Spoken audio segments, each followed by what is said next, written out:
Sign up to The Economist for in-depth curated expert analysis of world events and topics ranging from business and culture to science and technology.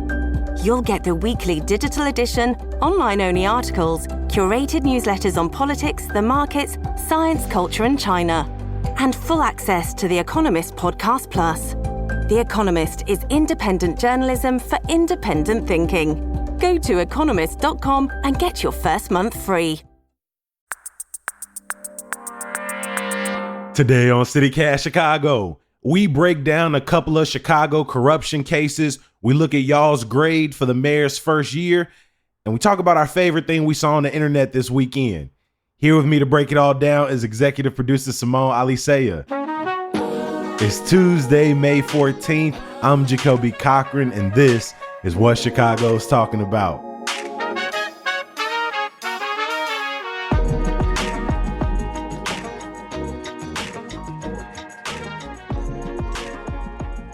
Morning, Simone. Good morning, Jacoby. How are you? I am doing well, and it looks like you and I need to break down a couple of corruption cases this morning, which makes sense. Another week in Chicago, another story of people trying to get rich by gaming the system. First, let's talk about a former Loretto Hospital executive who's now being charged with helping to embezzle nearly $500,000 from the Westside Hospital's COVID testing and vaccination program. And for folks who've been rocking with us for hundreds and hundreds of episodes, they might remember this is one of the first allegations of corruption you and I talked about on this podcast. So take us back to 2021 when we first learned about what was going down at Loretto Hospital. Yeah, so let's go back, right? 2021, height of the pandemic, vaccines are first starting to roll out. And as we recall, right, those were supposed to roll out to certain people at certain times. People who were at high risk of COVID, right? People with immunocompromised, who were of a certain age, and then essential workers, right? People working at hospitals, teachers, that kind of thing. And then so on and so forth until the rest of us could take it. And early on, in the spring of 2021, there were allegations that Loretto Hospital in particular, that executives were out giving vaccines to people who didn't maybe qualify for those terms. They were the vaccine plug, Simone. If they had homies who needed the vaccines, they was pulling up.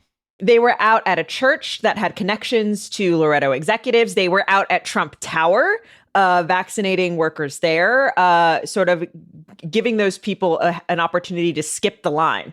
That whole ordeal prompted questions into what on earth is going on at Loretto Hospital. State reps started stepping down off the board. At one point, the city paused their vaccination program. Like, all right, y'all. Where there is smoke, there is probably fire. Exactly. And, one thing led to another until ultimately there was a federal grand jury investigation into the vaccination program. And emerging from that are these new charges, these charges of embezzlement against former Loretto executive Heather Bergdahl. And what the complaint is alleging is that Bergdahl essentially was in charge of vendors and contracting for the vaccine and testing program. And the allegations are that the then CFO, Dr. Anash Ahmed, whose name came up a lot at that time in reporting, was sort of seen, that was it was one of the first people to leave as this was coming out. Bergdahl would send payments out to companies that were created by Ahmed, and then Ahmed would then pay Bergdahl from these companies. And so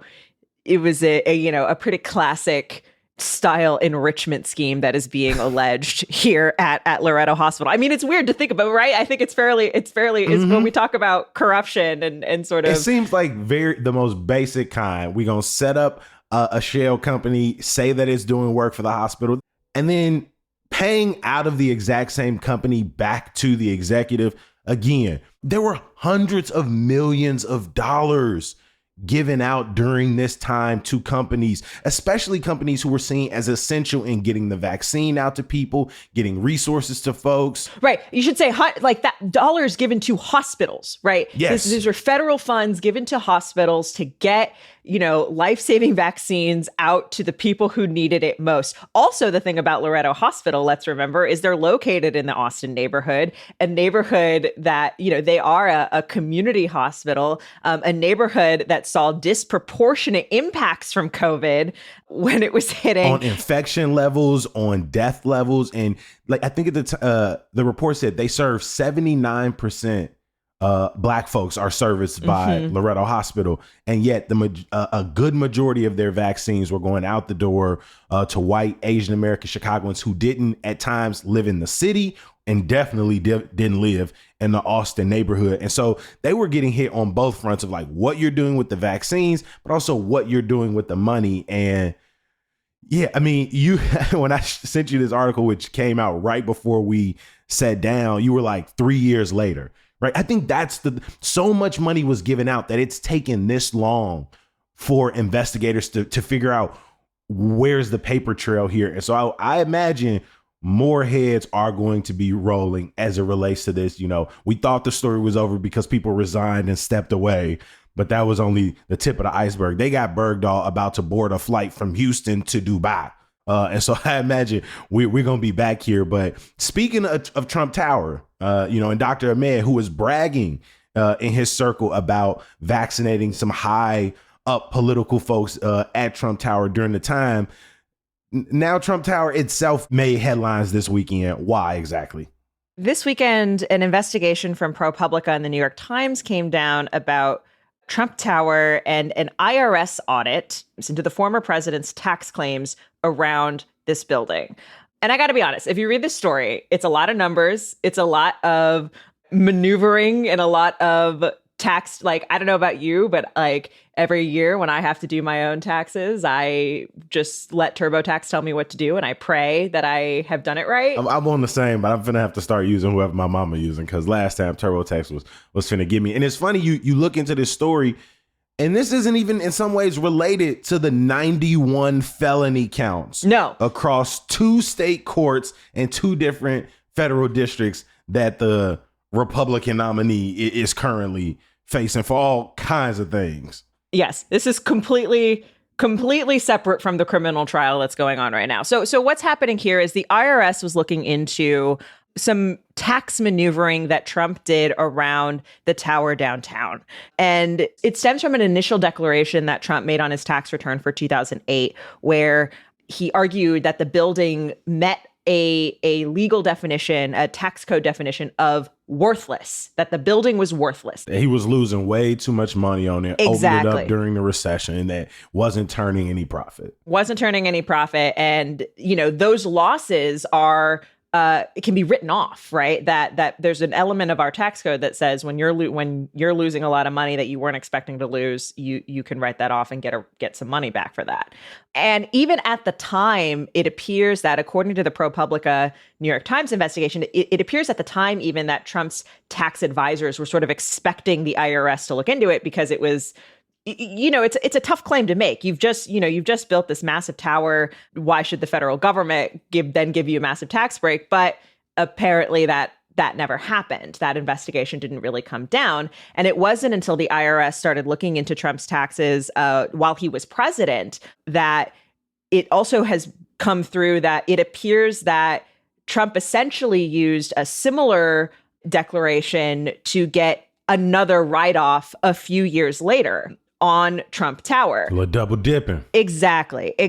And I think the reason that I am sort of fascinated by this story is I think everyone should go and read it. The twists and turns are so interesting to me. Number one, I think there has been a lot of reporting about Trump Tower and taxes. So this is about Trump, the person, and his income taxes. But Trump Tower has also been in hot water for property tax valuations. And a state appellate court judge recently ruled that I think it was last year that, Trump was owed, in fact, $1 million in refunds because the court essentially agreed that the tower had been overvalued.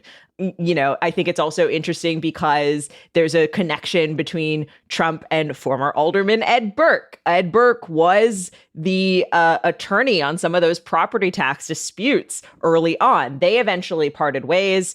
Burke's conviction late last year of racketeering has nothing to do with his work on Trump Tower.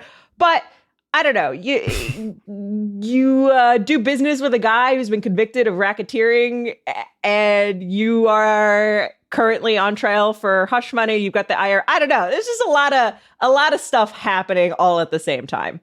And then I think the third reason people should check out the story, it is a really fascinating look into the tax code and the gray areas that exist in our tax code and the ways that people who have a lot more money than we do are able to manipulate that tax code. I told you this, like, I'm reading this story and I fully see an Adam McKay style directed film where with all these stars going over the, how the tax advisors were going over this and with like cuts to them explaining how it works. And it's called Worthless. That's the name of the movie. I'm pitching it right now.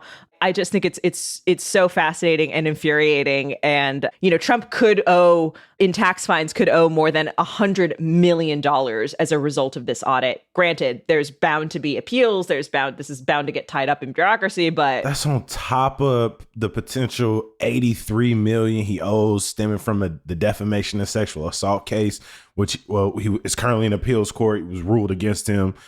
I mean, from what you were just breaking down, I agree with you. The sort of quick look into how the tax code is consistently manipulated by the wealthiest amongst us, and how, I don't know if brazen is the word I'm looking for, but like at the same time, how, again, I used the word boring earlier, how boring it is. So it distracts us from really paying attention to how much this actually kind of screws over the rest of us as taxpayers, how much money is being siphoned out of like our public infrastructure by the wealthiest in our system. But the investigations, when you read into them, they sort of make your eyes glaze over to the point that you stop paying attention. And so I hope this isn't another one of those times where we just kind of look away.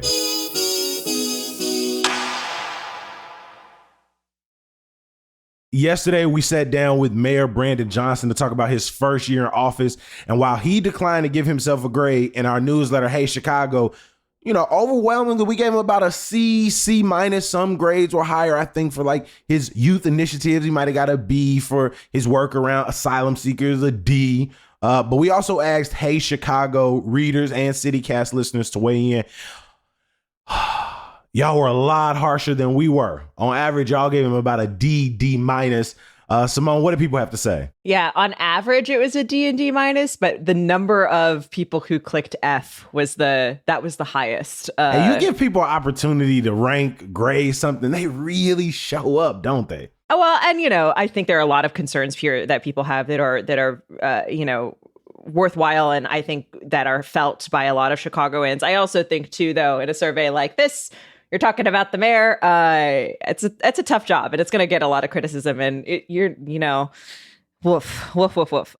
So there were some aspects, I think, of the mayor's first year that were just divisive. Some people really didn't like certain things he was doing, and other things that people more or less all agreed on, at least in our comments. Namely, you guessed it, the CTA. We know our listener. We know our readers. Yeah, I think, obviously there was a general call to just make it better, to make the trains run on time, to make them clean, et cetera, et cetera. A lot of people called out the appointment of a pastor without transit experience to the board. And then, of course, several people calling for the ouster of CTA president Dorval Carter, which we asked him about, and as he has in other interviews, declined to comment on personnel issues, to say where he was going one way or the other. Although there are at least 10 older people who agree with our readers, who say they're going to launch a resolution calling for Carter to resign or to get out of his position, essentially. If there was any leader of a Chicago institution that I am certain is not going to just resign, it's Dorval Carter. It's not only because we know his paycheck. Yeah, one of the highest paid city employees, heads of departments, paid more than the mayor himself, by the way, which I always think is a fun little tidbit. That resolution is largely symbolic. They can't actually like compel the mayor to fire Dorval Carter. They've tried. But it's just, it lends, I think it does lend a lot of weight and sort of an officialness to what we're hearing from advocates, from folks on the ground, and again from our own readers as well. I definitely alluded to that transit board appointment in our interview, but didn't really get into it because, we only had so much time. But that appointment seems, though it is not, probably the top of the conversation because people want to look at Dorval Carter, the leadership. I think that's one of those moments that are like kind of adding up that people are paying attention to that say, okay, the type of people you're appointing, like the fact that this pastor has such deep political connections, but seemingly no institutional knowledge, has people wondering, how are appointments like this reflective of a sort of clean out city hall rhetoric, progressive, bring in the people who can do these jobs? Like, how is that aligned with your job to sort of bring a more transparent Chicago to the forefront? It honestly is very baffling because, like, just on a PR move, does not look good for him to be sitting in there going, I don't know what the financial cliff is. I need to look more into Dorval Carter's job. Like, bro, you're already in front of city council. Didn't you do this is like an open book quiz right here. And I think that we'll see that trend as we talk throughout of like just stuff that just seems baffling. Like, why? Yeah. Why did this go the way it went? Another thing that came up a lot that a lot of people brought up was crime and safety. And this was really interesting. A lot of people gave him low marks and said, there's too much crime, that there has been a perceived increase in crime, that I don't feel safe. And this is an interesting one to look at because in some ways the numbers don't totally bear that out. Especially when we're talking about violent crime, homicides, shootings, those are down year over year.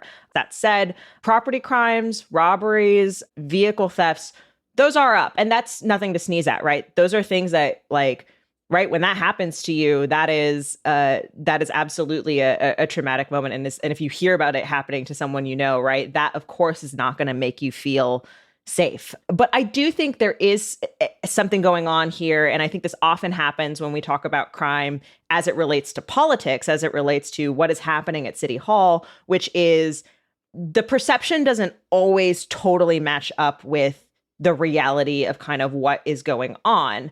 But that said, I think that perception is something that City Hall has to combat, right? I think that perception is something that you have to actively kind of work on. And I think, some people noted a few different specific things. Some people said that they don't think Johnson supports police, and they called out his relationship with police. I think we've seen some of that tension after Officer Louis Westcott was killed, and Johnson, there were reports that Johnson was asked not to attend that funeral. Haven't they gotten a raise under Johnson already? Like, I mean, the way he came out for Larry Snelling, it feels like he has been as supportive rhetorically and policy wise thus far as a mayor can be, which is always confusing because it feels like the mayor is just going to get criticism from people who, whether it's their perception of crime or even their perception of his support of police. I also wonder how that criticism is sort of divvied up. Larry Snelling doesn't really have sort of the name recognition yet, where his name is sort of constantly being in the media criticized the way his predecessor was. And then we're also in a not lame duck, but a transition period towards the next Cook County State's attorney. And so I just wonder, obviously Johnson being the most visible of those three offices, how the balance of criticism will fall moving forward. I think that's a really good point. And a lot of people gave, Johnson a lot of credit in his appointment in Snelling, right? Because he appointed a CPD insider, right? Lightfoot, Emanuel, both appointed outsiders and sort of saw some consequences of that. And so as far as what is Johnson's relationship to police, I think you're right. I think there's a lot that we don't really know. And it's also sort of hard to say to what degree does that make the average Chicagoan safer, right? What are all of the different things happening there? You think about ShotSpotter, like the ShotSpotter contract is such a wash because, like, on the one hand, yes, Johnson canceled it eventually. Theoretically, it's supposed to be done at the end of the year, but also like it's kind of not going to be done, and also the alders might bring it back anyway. And so, I think there's just sort of a lot going on here. The other thing I will say too is, and we got a couple comments to this effect, and one person who sort of straight up said, like, my issue with Johnson is that, like, he is focused too much on sort of long-term solutions and is not immediately fixing the problems of voters right now. And I appreciate that honesty. Like, I think that's a really key tension in your mayoral tenure, right? Of like, you have people who are going to vote for you again in 3 years, and they want to feel like their lives have materially improved in 3 years.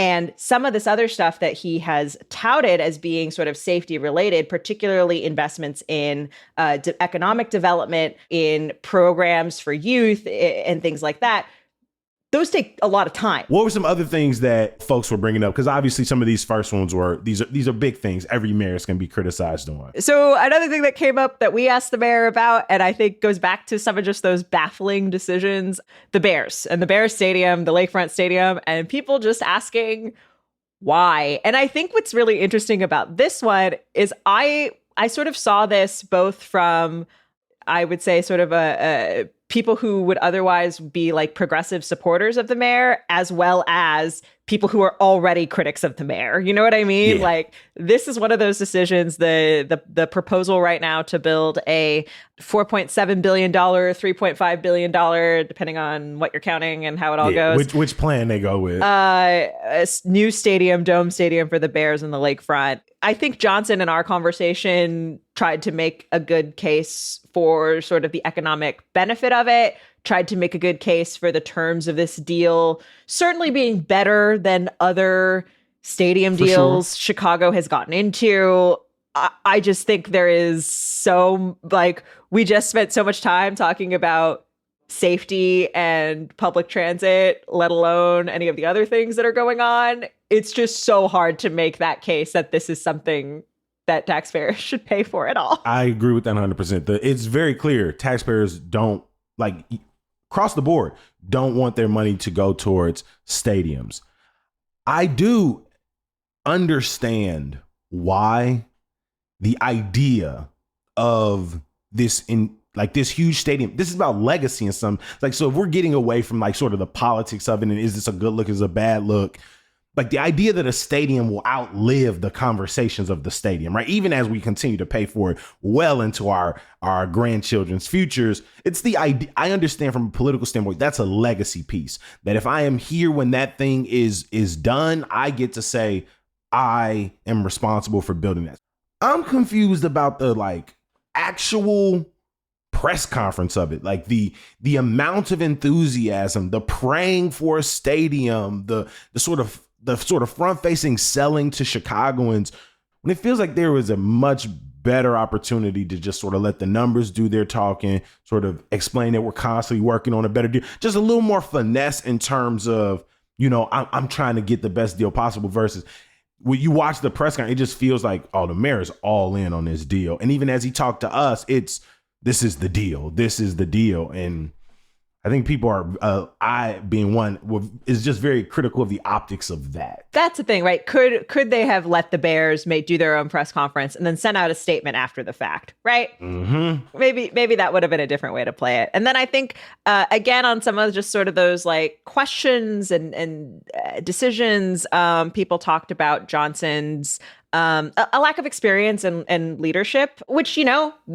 this is his first time as an executive, and he's the first time of a major city. I don't think anyone is. I don't think he hides that necessarily, or anyone is doubting that. But specifically, I think people feeling like, there is sort of a lack of leadership and willing to sort of stand one's ground in what it is you want. So people sort of, again, bring up the CTA in there of like, why are you letting this kind of languish in the court of public opinion? Like, why not just make a decision and say what it is that you want? Because then you at least buy yourself time, because now we looking for a new person. Right. Now we got an interim person. Now this person is new. It buys you some public time in that transition. And right now, way too many Chicagoans know Dorval Carter's name. And I'm not saying we shouldn't know who lead our institutions. That's not the point I'm trying to make.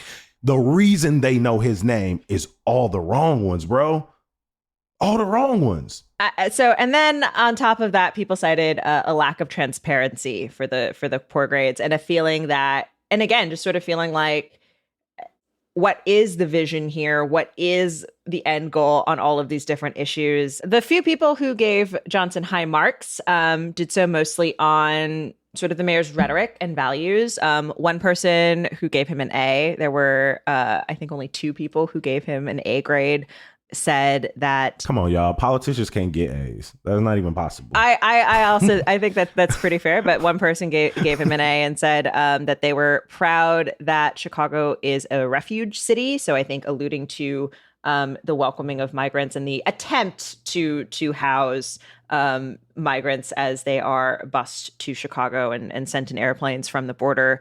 Another person who is an educator and sort of called out, and I think we know this, that you know, letter grades are not the most, you know, they're not the best way of evaluating people, but they are a very useful tool for our purposes here. Yeah, I agree with that. As somebody who is a very easy grader, trust me, you go look up my chili peppers, that's or whatever, rate my professor, Jacoby Cochran. Yes. Easy grader. Said that they prefer a pass-fail option and a B grade, and pointed out that, you know, Johnson inherited a lot of stuff that, and he made this point several times. That's how that's how time works. Like, I love how people on the campaign trail is like, we finna fix this. And now it's, I inherited all this. That's how it works, bro. Like, we're all inheriting the traumas of the system we live in, bro. None of us started racism, my guy. Like, so you can't campaign on like, I'm gonna be getting racism up out of here. And now you be like, hey man, I ain't even responsible for racism. We know you didn't make segregation. We know you didn't make housing inequality. We know you're not busing migrants. We know all of this. So we don't need to hear that. You know, I understand that. But I appreciate this person's optimism, Jacoby. I really,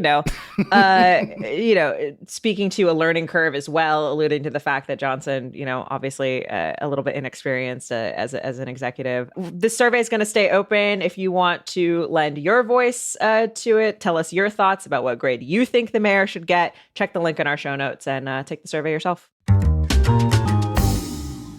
Before we get up out of here, Simone, we wanted to leave folks with one of the best things we saw on the internet over the weekend. What was that for you? What was the best thing you saw on the Chicago part of the interwebs? So my favorite thing that I saw was a reel from the Forest Preserve of DuPage County. If you don't follow them, go follow them on Instagram. It's delightful. And so what had happened was they had done a video about cicadas featuring a person who was dressed up in a cicada costume. That video was featured on Stephen Colbert's late night show, in which Colbert was like, I need to be in the sequel. I want to be in the suit. Like, I want to be a part of this, which prompted the Forest Preserve of DuPage County to create a response video inviting Stephen Colbert to wear the cicada suit. They have the cicada suit hanging up. It is just an earnest appreciation of cicadas and an earnest grab for attention that I like it when things are what they are. You know what I mean? Like, no one's trying to get one over. They made a little graphic called Informational Cicada Video 2, and it looks like it's got a big explosion like a big sequel would. It's very funny. And just a delight, in my opinion. Look like it's gonna be a blockbuster. I mean, have you been following these like daily updates on temperatures or on soil temperature? Soil temperatures for when the cicadas are gonna emerge? I have not been following this. I have. I've been seeing it on my Twitter, and it looks like we are right there. It is time. After all of this hype, it's coming. Well, that's why we're going to learn how to cook with cicadas this week. So stay tuned for that conversation tomorrow. Jacoby, what was the best Chicago thing you saw on the internet this week? I thought we was going to get to at least midsummer training camp, NFL training camp, before the sort of Caleb Williams mania really took off.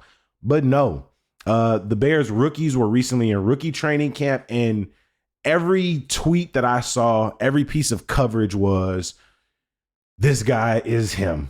He has the ability. One article suggested that he is bad coach proof, which that's a take. That's you got to take a screen cap of that. Gee, that's probably the scariest take that I've seen. The idea that a Bears coach can't ruin a quarterback prospect is nuts to me. But again, a lot of folks that I respect and admire have said that not only does it look like the skill is there on the field, but also the poise in terms of how he handles his interviews, how he talks about his teammates. But also he seems to be like really rejuvenating the fanfare, which, as we talked about maybe a month ago, was still in the, I don't know how we feel about how we handle Justin Fields' place, but he's come in, thrown the bear claw up a few times, and folks seem to be smitten. So I'm not gonna lie, it was the best thing I saw on the internet. All of the fanfare around this young star. Okay, am I imagining things, or was this similar when Justin Fields joined the team? Did we go through this already? I'm gonna be honest. I don't think we went through it in this exact same way. I think there were a few more questions about Fields' ability. I think people did like his sort of press acumen, his media training. And yeah, I mean, people were excited that the Bears had finally drafted a young black quarterback. I think people were extremely excited for that.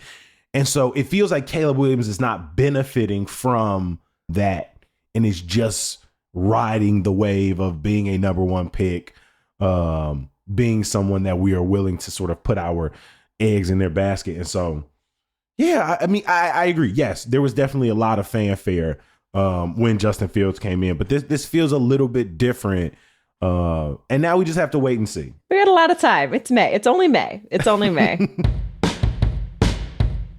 If you want to learn more about the 2 corruption cases we talked about up top, you want to contribute to the mayor's grades, or, also getting in on this Bears hype, then head to our show notes to learn more and let us know your thoughts at 773-780-0246.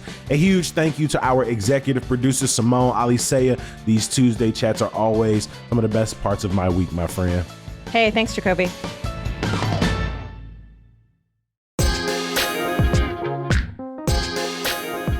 Of course, I got some good news for you. Celebrate Asian American, Native Hawaiian, and Pacific Islander Heritage Month with the 3rd annual AAPI Restaurants Week, which starts this Friday. Check our show notes for a list of participating restaurants. As always, we appreciate you for listening and reading. We're going to be back here bright and early tomorrow. We'll talk to you then. Peace.